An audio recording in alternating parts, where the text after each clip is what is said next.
लोग कहते थे कि राजकुमारी जब महल के सुनहरे गिलियारों से गुजरती तो उसकी रेशमी चादर की खुशबू हुआ में घुल जाती।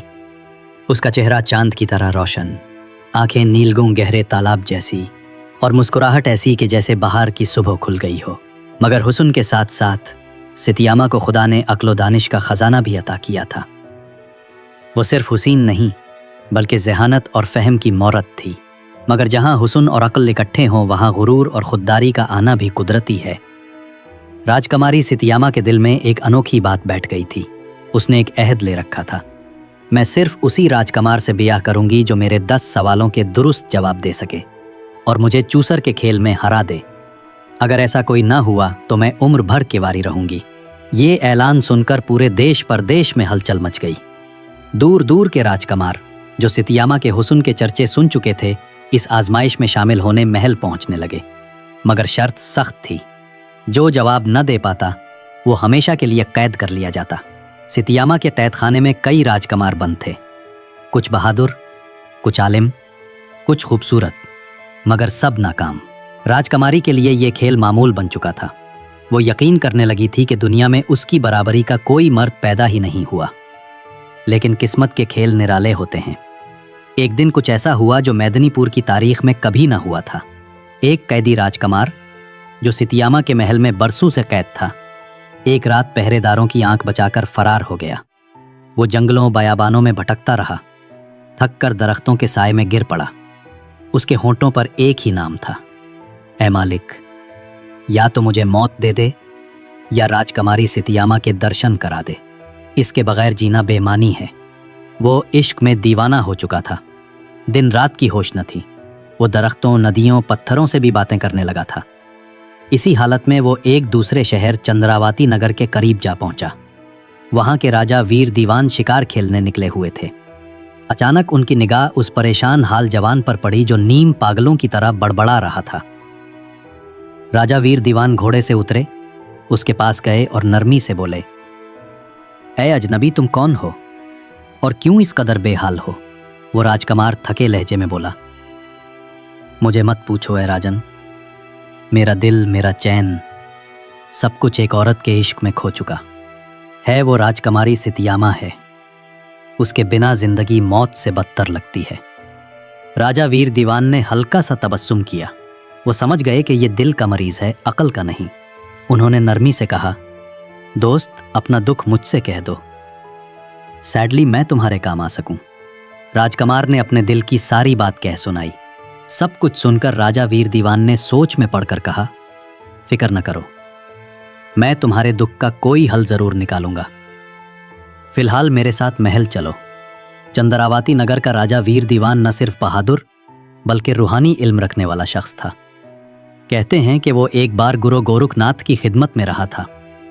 गुरुजी ने खुश होकर उसे एक अनमोल तोहफा दिया था, एक बोलने वाला तोता जिसका नाम था हीरामन। ये तोता आम परिंदा नहीं था, वो दाना, ज़हीन और चालाक था। राजा वीर दीवान अक्सर अहम फैसले करने से पहले उससे मशवरा लेते। राजकुमार की दास्तान सुनकर राजा ने तोते के सामने सारा हाल बयान किया। हीरामन ने राजा की बात सुनकर कहा, महाराज, औरत के हुस्न के चक्कर में पड़कर कोई सुकून नहीं पाता। ये हुस्न एक जादू है मगर आर्जी। तुम्हारे मेहमान की जान बच गई, यही काफी है। राजकुमारी सितियामा एक मगरूर औरत है, उससे दूर रहना ही बेहतर है। फिर उसने एक पुरानी हिकायत सुनाई, एक पठान की जिसकी बीवी हुसीन मगर बदचलन थी और जिसने अपने आशिक के कहने पर अपने ही बेटे को मार डाला। हीरामन ने कहानी खत्म करते हुए कहा, देखो राजा, औरत का दिल समंदर की तरह गहरा और नापायदार होता है, इस पर भरोसा कम ही करो। राजकुमार ने आंखें बंद करके आह भरी और बोला, ऐ हीरामन, जो तुम कह रहे हो वो ठीक है, मगर मेरा दिल नहीं मानता। चाहे जान चली जाए मगर एक बार सितियामा को देखे बगैर सुकून नहीं मिलेगा। राजा वीर दीवान ने इसकी हालत देखी और बोला, ऐ तोते, जब तक ये नौजवान राजकुमारी को नहीं देख लेगा ना ये चैन पाएगा न मैं, इसलिए तुम पहले खुद जाकर हकीकत का पता लगाओ। क्या वाकई सितियामा ऐसी ही है जैसी दुनिया कहती है? हीरामन ने सर हिलाया, फिर कहा, अगर आप इजाजत दें तो एक दरख्वास्त है। मेरी पर मैं हीरे, मोटी और कीमती रंग सजा दीजिए ताकि जब मैं वहां जाऊं तो सबकी निगाह मुझ पर ठहर जाए। राजा ने वैसा ही किया। हीरामन अपनी चमकती हुई परों के साथ उड़ान भरी। दिन रात के सफर के बाद वो मेदिनीपुर जा पहुंचा। हीरामन महल की छत पर जा बैठा। धूप उसके रिगदीन परों पर पड़ी तो वो किसी कौसे कज़ा की तरह चमकने लगा। राजकुमारी ने जब उसे देखा तो हैरान रह गई। वाह, ऐसा खूबसूरत तोता तो मैंने जिंदगी में नहीं देखा। वो बोली, ऐ तोते, बताओ तुम कहाँ से आए हो, किसका पैगाम लाए हो? हीरामन ने निहायत शाइस्तगी से जवाब दिया, मैं चंद्रावती नगर के राजा वीर दीवान का कासिद हूँ। मुझे इसलिए भेजा गया है कि जान सकूं क्या राजकुमारी स्तियामा अफसाना है या वाकई वजूद रखती है। राजकुमारी ने दिलचस्पी से पूछा, और तुम्हें क्या लगा, क्या तुम्हें अब यकीन आया कि मैं हकीकी हूँ? हीरामन ने कहा, यकीन तो आ गया, मगर बताओ ऐ रानी, तुम हमेशा इतनी उदास क्यों दिखाई देती हो? क्या तुम्हारे दिल पर कोई बोझ है? राजकुमारी चूक उठी। उसने दिल में सोचा, ये कोई आम तोता नहीं, ये तो शायद कोई राजकुमार है जो मंत्र के जोर से तोता बनकर मेरा भेद जानने आया है। वो मुस्कुराकर बोली, हर इंसान जन्म से ही पाप और कर्म के बोझ के साथ आता है तोते, मैं भी इन्हीं में से हूँ। मगर सुनो, तुम्हारा राजा वीर दीवान कैसा है? हीरामन बोला, वो तुम्हारी तरह ज़हीन और खूबसूरत है। मेरा मानना है कि तुम दोनों एक दूसरे के लिए बने हो। राजकुमारी ने मुस्कुराते हुए कहा, अगर ऐसा है तो ये मेरी अंगूठी ले जाओ और अपने राजा को दे दो, कह देना स्तियामा तुम्हारी है। हीरामन ने कहा, मैं तुम्हारे पास नहीं आऊंगा क्योंकि तुम चालाक हो। सुना है तुम लोगों को बहलाकर कैद में डाल देती हो। राजकुमारी बोली, नहीं तोते, मैं वादा करती हूँ तुम्हें कुछ नहीं कहूंगी। आओ मेरे पास आओ, तुम मेरे मेहमान हो। हीरामन ने इसकी नरमी पर यकीन कर लिया और उड़कर उसके करीब जा बैठा। मगर जैसे ही वो नजदीक आया, राजकुमारी ने खुफिया इशारा किया और सिपाहियों ने तोते को पकड़ लिया। वो कहकहा लगाकर बोली, ये कोई आम परिंदा नहीं, ये जरूर कोई जादूगर या जासूस है। फौरन छुरी लाओ, उसका सर उड़ा दो। हीरामन के पर कांपने लगे। उसे अपनी गलती का एहसास हुआ। सोचा, काश मैं सवाल और जवाब में न उलझता सीधा वापस लौट जाता। मगर उसने जल्दी एक तरकीब सोची। बोला, रानी साहिबा, अगर तुम मुझे छोड़ दो तो मैं तुम्हें वो मंत्र सिखा सकता हूँ जो तुम्हें अबदी हुस्न और दानाई देगा। मगर ये मंत्र सबके सामने नहीं बताया जा सकता, कान में बताया जाता है। राजकुमारी ने सोचा शायद ये सच कह रहा है। उसने अपनी सब दासियों को कमरे से बाहर भेज दिया। हीरामन ने आहिस्ता से कहा, रानी जी, जरा करीब आइए ताकि मैं मंत्र बता सकूं। जैसे ही वो झुकी, तोते ने अचानक उसके गाल पर चोंच मारी और तेजी से खिड़की से बाहर उड़ गया। राजकुमारी गुस्से से लाल हो गई।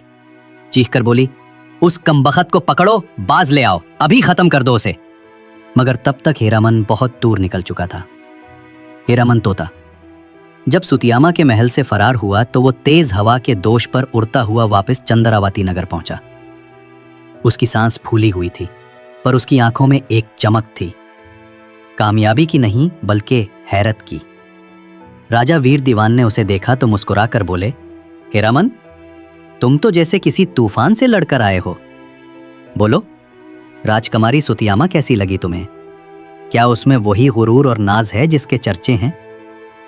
हीरामन ने पर समेटे और गहरी सांस लेकर बोला, महाराज, वो औरत हुस्न में बेमिसाल है, मगर उसके दिल में गुरूर का पहाड़ बसा है। उसका चालाक दिमाग किसी जंग से कम नहीं। मैंने उसके करीब जाकर जान बचाई है, लेकिन एक बात है, वो आपके जिक्र पर चुप हो गई थी। उसकी आंखों में एक लम्हे के लिए नरमी दिखाई दी। शायद किस्मत चाहती है कि आप दोनों की मुलाकात हो। राजा ने मुस्कुराकर कहा, तो फिर अब इंतजार कैसा? मैं खुद वहां जाऊंगा। अगर किस्मत में फतह है तो सुतियामा मेरी होगी, और अगर शिकस्त लिखी है तो मैं उसे सीने से लगाकर कबूल करूंगा। हीरामन ने फौरन सर हिलाया, लेकिन ध्यान रखिए, रानी के 10 सवाल हैं। जो गलती करे वो हमेशा के लिए कैद हो जाता है। राजा बोला, मैं किसी कैद से नहीं डरता, क्योंकि जो दिल कैदे इश्क में गिरफ्तार हो जाए उसे कैद खाना क्या डराएगा। अगले ही दिन सुबह सूरज तुलू होने से पहले राजा वीर दीवान ने शाही सवारी तैयार करवाई। शाही दस्ता, चंद मुशीर और सबसे बढ़कर हीरामन तोता सब हमरा हुए।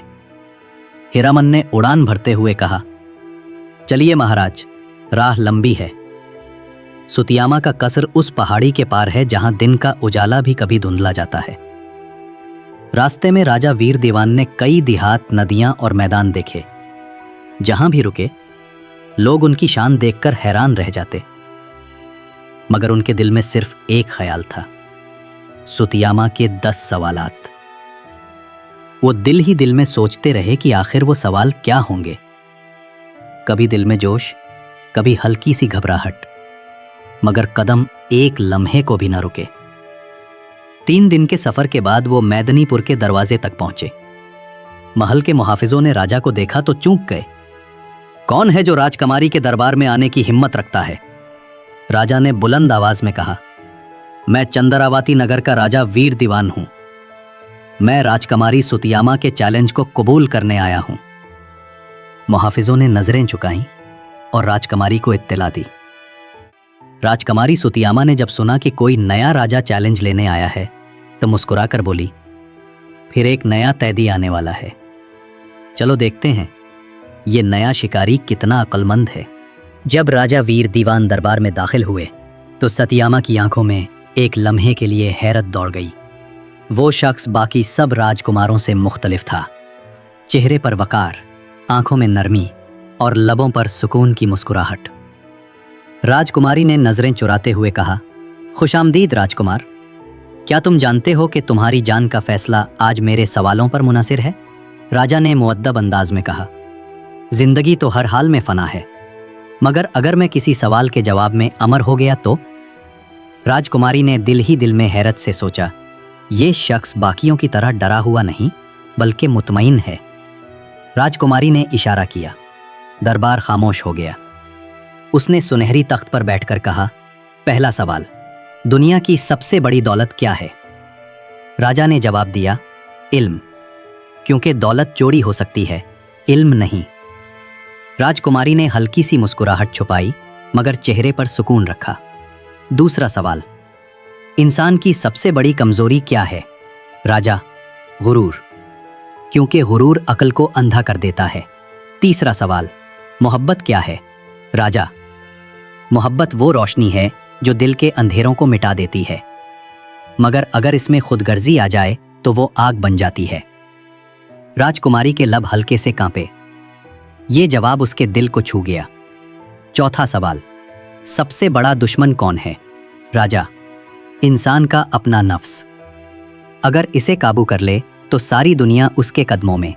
पांचवा सवाल, औरत की असल खूबसूरती कहाँ है? राजा, उसके किरदार में, चेहरे में नहीं। चेहरा वक्त के साथ बदलता है मगर किरदार अबदी होता है। राजकुमारी के हाथों की उंगलियां लरस गईं।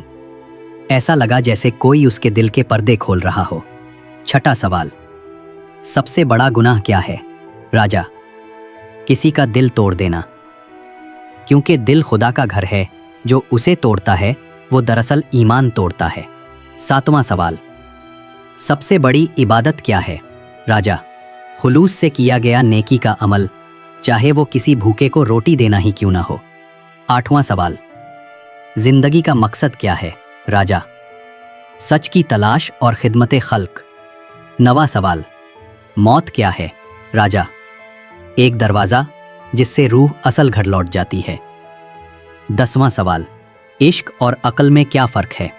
राजा ने मुस्कुराकर कहा, अक्ल सोचती है कि क्या खोना है, इश्क सिर्फ ये देखता है कि क्या पाना है। ये सुनकर दरबार में खामोशी छा गई। सतिया माँ की आंखों में नमी आ गई।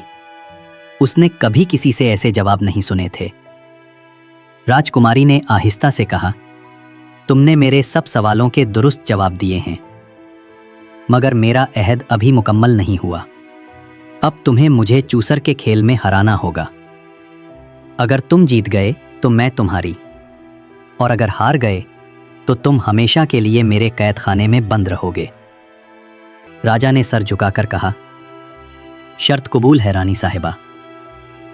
खेल तो किस्मत से नहीं, नीयत से जीता जाता है। चूसर बिछाया गया, पांसे फेंके गए। सतिया माँ की नजरें कभी तख्ते पर, कभी राजा के चेहरे पर जमी थीं। हीरामन तोता छत पर बैठा हर चाल देख रहा था। वक्त गुजरता गया।